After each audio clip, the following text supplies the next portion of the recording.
A deputada Amália Barros faleceu hoje aos 39 anos em decorrência de complicações após uma cirurgia para a retirada de um nódulo no pâncreas. O perfil da deputada nas redes sociais informou: com muito pesar, comunicamos o falecimento da deputada federal Amália Barros, do PL. Amália Escudella de Barros Santos nasceu em 22 de março de 1985, na cidade paulista de Mojimirim. Formada em jornalismo, ela transformou em luta um drama pessoal.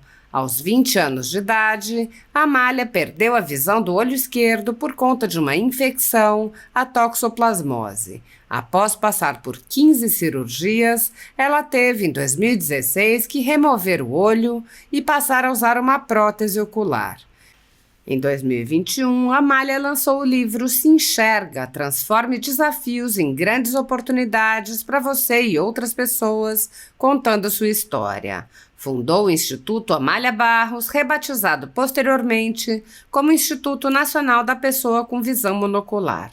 Por meio dele, a deputada federal realizou diversas campanhas de arrecadação de recursos e doações de próteses oculares e lentes esclerais, beneficiando milhares de pessoas. Além disso, ela se dedicou à aprovação da Lei 14.126 de 2021, que classificou a visão monocular como deficiência sensorial e deu às pessoas com visão monocular os mesmos direitos e benefícios previstos para pessoas com deficiência.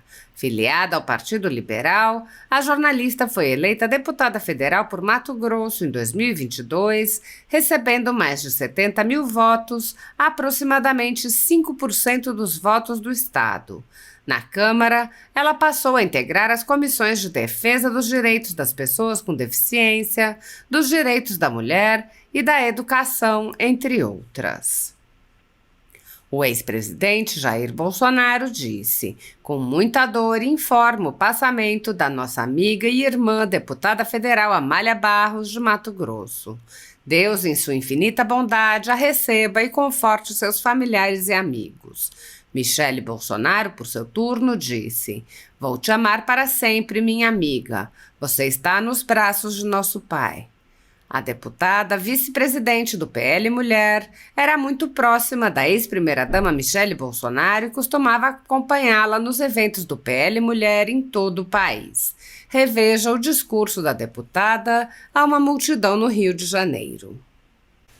Há mais de 10 anos, a Folha Política atua noticiando fatos, discursos, argumentos e denúncias que são obliteradas pela velha imprensa. Nosso veículo de imprensa dá voz às vozes conservadoras, ao anticomunismo, à defesa dos direitos fundamentais e da liberdade de expressão e de imprensa, além de trazer ao público os vídeos dos pronunciamentos de autoridades, para que o público possa formar sua própria opinião sobre o que foi dito e não precise depender de relatos de terceiros. Quem controla a informação, controla em última instância a realidade. Grupos monopolísticos e cartéis que se associam com o intuito de barrar informações contrárias ou inconvenientes atuam em conluio com a finalidade de aniquilar qualquer mídia independente, eliminando o contraditório e a possibilidade de um debate público amplo, honesto, abrangendo todos os feixes e singularidades dos mais diversos espectros políticos. Controlando as informações, o cartel midiático brasileiro tenta excluir do debate e, em última instância, da vida pública, os conservadores e os veículos que dão voz a essas pessoas. A renda de mais de 20 meses do trabalho da Folha Política está sendo confiscada a mando do ministro Luiz Felipe Salomão, ex-corregedor do TSE, com respaldo e apoio de Luiz Roberto Barroso, Alexandre de Moraes e Edson Fachin. A decisão confisca de forma indiscriminada todas as receitas advindas do YouTube, indicando claramente que a intenção não é a de excluir conteúdos específicos, mas sim de calar o canal e eliminar o jornal. Se você apoia o trabalho da Folha Política e pode ajudar, Doe qualquer valor à empresa Raposo Fernandes por meio do Pix, cujo QR Code está visível na tela, ou por meio do código ajude@folhapolitica.org. Caso não utilize Pix, há a opção de transferência bancária para a conta da empresa Raposo Fernandes, disponível na descrição deste vídeo e no comentário fixado no topo. Há mais de 10 anos, a Folha Política vem mostrando a realidade da política brasileira e quebrando barreiras do monopólio da informação. Com a sua ajuda, poderá se manter firme e continuar a exercer o seu trabalho. Pix ajude@folhapolitica.org. Assista. Relato para vocês entenderem que é possível sim. Aquelas que já se candidataram e que tiveram esse sentimento de que não foram cuidadas, que só foram usadas, essa história mudou. Nós estaremos com vocês. Nós estaremos cuidando de vocês para que vocês sejam eleitas. É com você, minha vice-presidente Amália Barros, do Mato Grosso. Obrigada, prazer estar aqui com vocês. Começar com a minha autodescrição. Eu sou uma mulher de 38 anos, pele clara, cabelos castanhos abaixo dos ombros. Um dos meus olhos são castanhos. O outro, nesse momento eu estou sem, é uma prótese ocular. Eu visto uma calça azul escura, um terno azul claro, uma camisa do PL Mulher por baixo.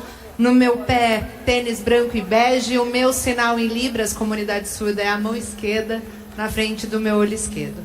Bom, eu quero me apresentar rapidamente para vocês. Eu sou Amália Barros, venho de um dos principais e melhores estados desse país, o Mato Grosso. Ele me elegeu deputada federal pelo primeiro mandato. Eu nunca tinha sido candidata a nada, mas eu tinha o que ninguém tinha. A primeira-dama Michele Bolsonaro no meu horário eleitoral dizendo: Mato Grosso, vote na Amália, nela que eu confio. E Mato Grosso atendeu. Mato Grosso atendeu, me elegeu deputada federal com 70 mil votos. Isso significa 5% dos votos do estado de Mato Grosso. Proporcionalmente, como se fosse em São Paulo, seria mais de 800 mil votos. E Michele Bolsonaro foi eleita deputada federal em Mato Grosso. Mas o salário é dela. É, o salário é meu. O salário é meu. Mas ela me ajuda em tudo. Inclusive contar para vocês que no último mês, nos últimos 15 dias, nós aprovamos 2 projetos de lei em 2 dias, Um deles construído por muitas mulheres, entre elas Berenice Piana, a Nídia, Elisângela Castelo Branco, Michele Bolsonaro. Nós fizemos um time e regulamentamos. Deixamos claro qual é a função do profissional apoiador em sala de aula para as pessoas com deficiência. Então, obrigada, Berenice, por todo o apoio. Você é uma mulher incrível. Rio de Janeiro tem uma joia rara que se chama Berenice Piana. Obrigada pelo apoio. E também aprovamos o projeto da FOP, que a Michele é a madrinha no Brasil, que é uma doença rara, que é a fibrodisplasia ossificante progressiva. Então é possível trabalhar e fazer muito pelas pessoas com deficiência. Mas o que eu vim aqui falar para vocês, e eu vou contar bem rapidamente, é como eu me tornei a deputada federal de Michele Bolsonaro na Câmara dos Deputados. Eu falo isso com muito orgulho. E hoje estou ao lado dela para fazer por vocês o que ela fez na minha vida. Hoje eu estou vice-presidente nacional do PL Mulher. É muito chique ser a vice da Michele, eu sei. Mas estou trabalhando mais do que muito vice-presidente por aí, viu? Eu posso garantir isso para vocês. Não tenho parado quieta, a gente tem viajado esse país todos os finais de semana. Vamos ter um final de semana livre no Natal, se Deus quiser.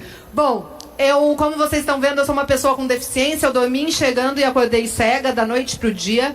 Foram 15 cirurgias para tentar voltar a enxergar e não consegui. Também perdi um rim, eu sou cheia de peça faltando. Quando a gente briga, meu marido fala que vai me devolver para a fábrica. Eu falo que não tem como, que já passou o prazo de validade. Ele fala: você veio cheia de peça faltando. Mas eu também quero lembrar vocês que ninguém aqui está isento de se tornar uma pessoa com deficiência ao longo da vida. Isso aconteceu comigo aos 20 anos. Então é preciso ter o nosso olhar pela inclusão.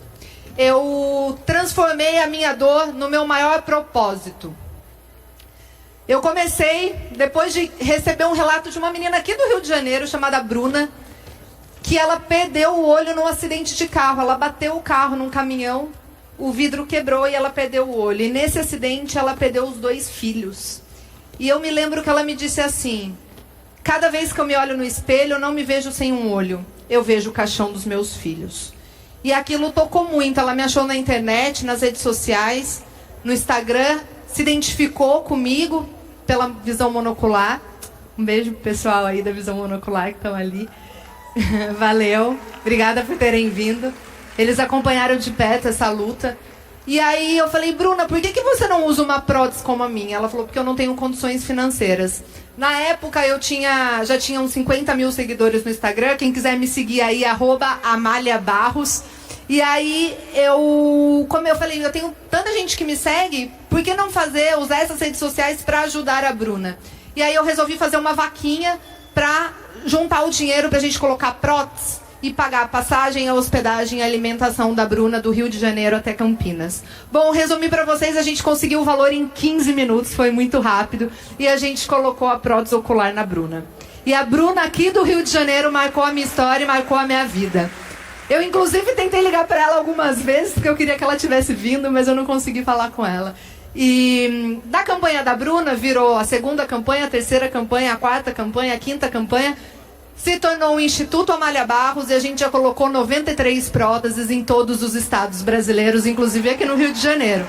Essa é a maior missão da minha vida. Lembrando que a gente não tem dinheiro público, é 100% de doação das pessoas que me acompanham. Eu dou R$1, R$2, R$3, eu também dou um pouquinho e a gente vai colocando as próteses. Só que o Instituto foi se tornando muito conhecido e eu comecei a ter uma fila de espera cada vez maior e aquilo começou a me agoniar. Então eu pensei, por que o SUS não fornece essa prótese para as pessoas? Por que não ter a prótese via SUS? E foi aí que eu comecei a me interessar por política. Eu comecei a estudar as leis. E eu entendi o porquê a gente não tinha direito à prótese. Porque a gente não era reconhecido como pessoa com deficiência. Quem não tinha um olho não era reconhecido como pessoa com deficiência. Mas por quê? Porque um presidente da República em 2008, que não tem um dedo, vetou a lei que reconhecia quem não tinha um olho como pessoa com deficiência. O presidente Lula, em 2008, vetou essa lei. Merece vaias mesmo.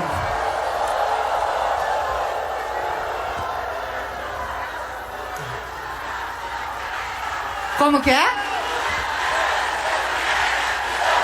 Lula, ladrão, seu lugar é na prisão. Lula, ladrão, seu lugar é na prisão. Lula, ladrão, seu lugar é na prisão. É isso aí. Mas essa história começou a mudar. Quando uma mulher maravilhosa, cheirosa, gostosa, discursou antes do marido dela na posse, marcando a história desse país. Naquele dia eu comecei a me apaixonar por ela. Aquele recado foi um recado muito claro para mim. Que naquele governo as pessoas com deficiência iriam ter vez. E foi quando eu disse, está na hora de lutar por uma lei. Eu moro, como eu disse, em Mato Grosso, numa cidadezinha quase divisa com a Bolívia, chamada Campo Novo do Parecis. Eu entrei num ônibus e resolvi ir para Brasília lutar por uma lei. Eu nunca tinha ido para Brasília. Mas eu fui com a cara e com a coragem. Eu lembro que eu cheguei na frente do Congresso assim, eu olhei, eu falei, para onde eu vou? Vou para a Câmara ou para o Senado? Eu falei, eu vou para o Senado, que são menos senadores. Comecei a bater de porta em porta, de gabinete em gabinete. Conheci um senador chamado Rogério Carvalho, do Sergipe e do PT. Ele também não enxerga com o olho. E ele me disse, Amália, eu vou apresentar esse projeto de lei. Bom, para resumir para vocês, em 6 meses a gente aprovou no Senado, aprovado por unanimidade. E aí foi para a Câmara dos Deputados, veio a pandemia, as sessões começaram a ser remotas, demorou um pouco mais, mas em 1 ano e meio nós aprovamos na Câmara, mas teve 3 partidos que não votaram favoráveis. O Novo, o PSOL e o PT votou contra um projeto de lei de autoria de um senador do PT, porque seria favorável ao governo Bolsonaro sancionar essa lei. Nunca é pela causa, é só por a quem interessa. Bom, mas não precisamos dos votos dele, inclusive tivemos o voto da Soraya, da Cris, todas elas apoiaram, do Sóstenes, do Altineu. Tantas pessoas boas votaram a favor do nosso projeto. E aí chegou na hora da sanção. Quando chegou na hora da sanção, eu falei, eu vou precisar da assinatura do presidente. Como eu vou fazer isso? Eu vou falar com quem manda nele, eu vou falar com a mulher dele. E aí eu comecei a perseguir a Michelle. Mas como? Virtualmente. Eu fui criada no meio sertanejo. Eu tenho um tio que tinha uma dupla chamada Milionário José Rico. E aí eu fui criada no meio sertanejo. Eu liguei para todos os meus amigos sertanejos e pedi para eles fazerem uma foto com a mão na frente do olho. Henrique Juliano, Chitãozinho Chororó, Gustavo Lima, Jorge Mateus, Mateus e Cauã. Até o Sorriso Maroto aqui do Rio de Janeiro fez. E aí eu comecei a postar nas redes sociais. E me marcar. E marcar. Michelle recebe a malha, Michelle recebe a malha, Michelle recebe a malha. O meu exército de pessoas monoculares, elas também marcavam. Michelle recebe a malha, Michelle recebe a malha, Michelle recebe a malha. Só que nós tínhamos alguns outros projetos e a Damares falou, Michelle, a gente precisa estudar, porque pode ter um impacto muito grande no orçamento. Daí, conversando com ela nessa semana, eu recebo um vídeo, que eu acho até que foi ela. Eu recebo um vídeo no meu direct de um caminhoneiro que sofreu um acidente, perdeu um olho e era a sua única fonte de renda. E ele não podia trabalhar mais, porque ele era considerado uma pessoa com deficiência, mas ele também não tinha o reconhecimento como pessoa com deficiência. E ele estava passando por necessidade. Eu falei, Damares, acho que está na hora da gente conversar com essa moça, até porque quem mais ela vai me marcar, colocar para fazer a mãozinha no olho e me marcar. E aí a gente conseguiu marcar a reunião com ela. Vocês não têm noção do jeito que eu fiquei. Eu pulava na cama, eu dava gritos, eu dava saltos. E ela me recebeu no dia 9 de fevereiro de 2021. Eu não tava nem acreditando, eu não contei pra ninguém. Eu só contei depois que eu saí, porque vai que desse errado, né? A louca que falou que ia ser recebida pela primeira-dama. Eu me reuni com ela às 4 da tarde. Foi o segundo momento que eu me apaixonei ainda mais por ela. Nós conversamos durante 1 hora e ela me disse, Amália, eu vou te ajudar. Saí de lá às 5, às 6 horas ela começou a me seguir no Instagram. Vocês me sigam também. E aí ela me mandou um direct dizendo, estou apaixonada por você. Aí eu escrevi assim, eu que estou, nem acredito que eu te conheci. Aí ela escreveu assim, até quando você fica em Brasília? Eu falei, até quinta, isso era uma terça. Aí ela, vem jantar em casa amanhã? Aí eu respondi, não tenho nem roupa pra isso. Aí ela me mandou um vídeo. Mas eu pensei isso também quando me falaram que eu ia pro enterro da rainha, tá, gente? Eu falei, eu não tenho roupa pra isso. Quem nunca, né, mulherada? Quem nunca, a gente sempre pensa isso, eu não tenho nem roupa pra isso. E aí ela me mandou um vídeo dela e da Laurinha dizendo, vem, ó, a gente tá comendo feijão tropeiro que sobrou do almoço, eu te espero amanhã. E aí eu falei, então põe um prato a mais na mesa. Cheguei lá no Alvorada, ela com o cachorrinho dela, me levou fazer um tour, conheceu o Alvorada, fomos jantar. De repente, me chega o galeguinho do zóio azul. Gente, eu fingi costume. Fingi costume. Mas eu falei, é a minha oportunidade de falar da lei dos monoculares pra ele. Mas, como eu vou falar pro presidente Bolsonaro que eu quero que ele sancione uma lei de autoria de um senador do PT? Aí eu comecei assim, ó. Presidente, o autor da lei também não enxerga de um olho. E o presidente Bolsonaro, muito mais inteligente que eu, virou e falou assim, é do PT? Aí eu falei, é. Aí ele falou, com esse medo todo? Eu falei, então. Aí ele falou, não importa, se é bom pro Brasil, tem que sancionar.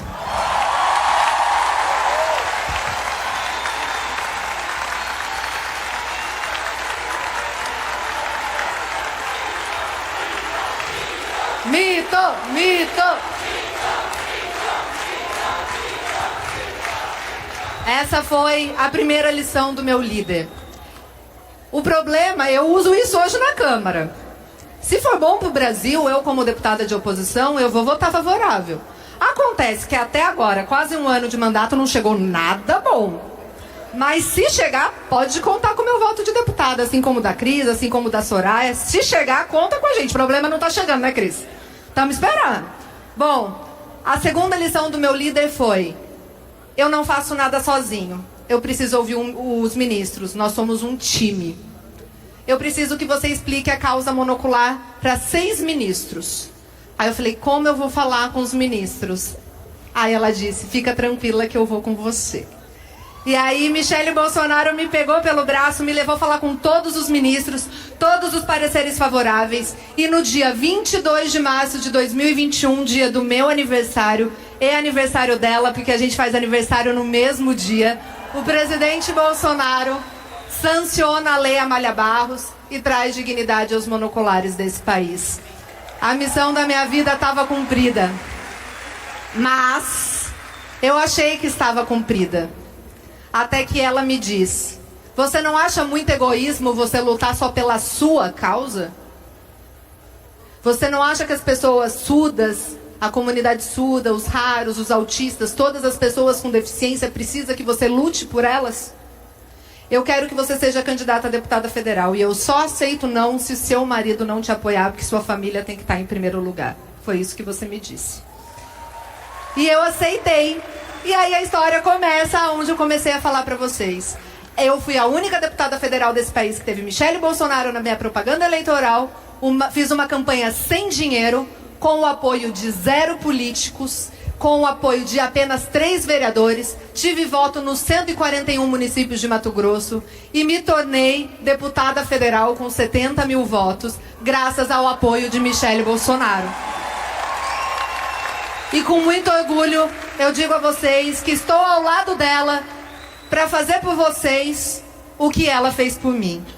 Nós juntas, ela como presidente, eu como vice-presidente nacional do PL Mulher, com o apoio de nossas deputadas estaduais, das presidentes estaduais, das nossas presidentes municipais, queremos eleger cada vez mais mulheres de fibra e de propósito. E eu tenho certeza que aqui no Rio de Janeiro tem muitas. Então, eu peço a vocês, venham para o nosso time, venham para o time de Michele Bolsonaro, filiem-se ao PL, porque aqui vocês serão muito acolhidas da mesma forma que eu fui. Muito obrigada, que Deus abençoe a vida de cada um de vocês. Obrigada por terem vindo prestigiar essa mulher maravilhosa. Se vocês já são apaixonados por ela, quando vocês conviverem com ela, vocês vão ser ainda mais. Ela é incrível, eu te amo, muito obrigada por tudo que você fez na minha vida. Eu tô com você pro que der e vier. Obrigada de coração e eu tô à disposição e o meu gabinete também, para quem quiser acompanhar, @Amália Barros. Obrigada e que Deus abençoe vocês. Valeu. Obrigada, minha vice-presidente. A todas vocês. É uma satisfação voltar ao meu Rio de Janeiro. Um estado e uma capital maravilhosa. Falarei pouco por determinação da senhora Michele. E eu, como sou uma pessoa inteligente, cumpro as determinações dela. Me permito primeiro, rapidamente, só apresentar quem está comigo aqui. Peço que levante a mão, colega. Nós temos o prefeito de Itaboraí, o Marcelo Zeraroy. Acabou de sair agora de São Gonçalo, o capitão Nelson. Deputados estaduais, Márcio Gualberto. E o deputado estadual, Anderson Moraes. Temos 4 deputados federais comigo, além do que já estavam aqui. Temos aqui o Sóstenes Cavalcante, o Altineu Cortez, o meu irmão Hélio Negão e o nosso delegado Ramagem. Completa essa turma que esteve comigo no dia de ontem e de hoje. O meu companheiro de chapa, Braga Neto, e o nosso querido governador, Cláudio Castro. Então, mais uma vez, obrigado pela oportunidade, pela presença e por esse encontro de mulheres, que nós sempre falamos, queremos as mulheres na política, não por cotas, mas por interesse de participar no futuro do teu município, do seu estado e do nosso querido Brasil. A presença de vocês, mais que preencher lacunas, é vocês cada vez mais estarem ao nosso lado e por muitas vezes à nossa frente por decisões que devemos tomar. O evento é do PL Mulher, mas tem gente que é simpatizante de outros partidos, de centro e de direita. São muito bem-vindas também. Acredito que ao longo de 4 anos que estivemos à frente do Executivo Federal, juntos plantamos muitas sementes, algumas aqui presentes. Reaprendemos a cantar com emoção o nosso hino nacional, a admirar cada vez mais as cores da nossa bandeira brasileira, a entender cada vez mais a importância da nossa família, dar valor à propriedade privada, nos despertar a atenção de lutarmos contra as drogas, de lutarmos contra o aborto, de vermos também que a liberdade não é um bem eterno. Você tem que cuidar dela dia a dia para que você possa usufruir desse bem que não é só maior que a sua vida, que a sua liberdade. Outras coisas também aprendemos. Valorar a política. Passar um risco no chão e falar, daqui para trás nada se negocia, é só para frente. Ao longo de décadas, a esquerda cresceu e avançou sobre valores. Aqui do meu lado, 2 crianças. É inadmissível que se ensine em sala de aula aquilo que os pais não querem. Por isso, dizemos não à ideologia de gênero.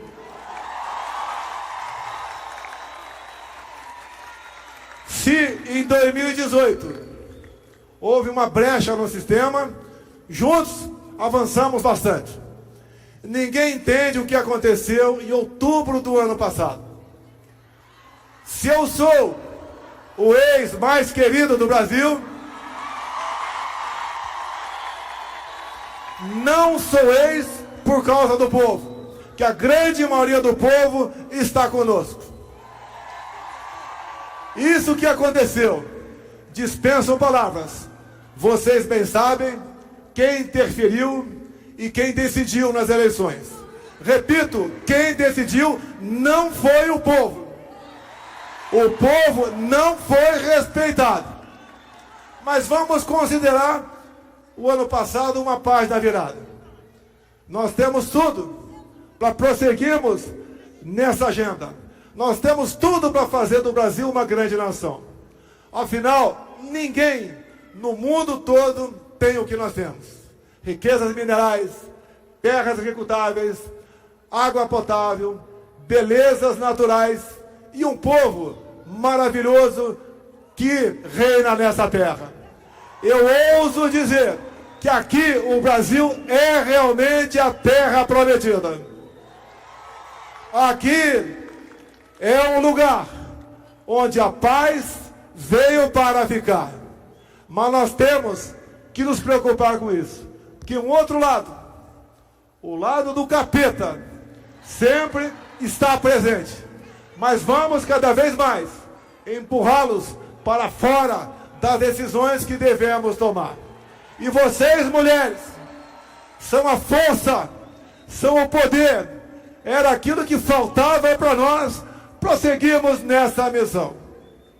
A dor é grande. Perder um jogo faz parte. Mas como esse jogo foi jogado, dói no coração. Os fatos dessa semana, ocorrido entre 2 poderes em Brasília, bem demonstra o quão podre é esse sistema. Por quanto tempo esse sistema dominou o nosso Brasil. E esse povo acordou para lutar por aquilo que todos nós queremos. Um país com ordem e progresso. Então a vocês, nesse momento, seguindo orientações da primeira-dama, eu quero dizer a vocês, a nossa eterna primeira-dama, eu quero dizer a vocês, que pese as feridas, que pese os ataques, as perseguições, aquilo que realmente nós não merecemos, mas isso tudo serve de vacina para nós garantirmos de verdade o futuro dessa garotada. Muito obrigado a todas vocês.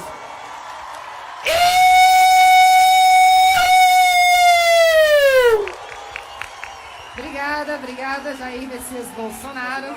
De Santa Catarina. Boa tarde, senhor presidente, colegas deputados. Hoje recebemos aqui na casa o ministro da Justiça, Flávio Dino, que foi chamado para dar explicações para a sociedade.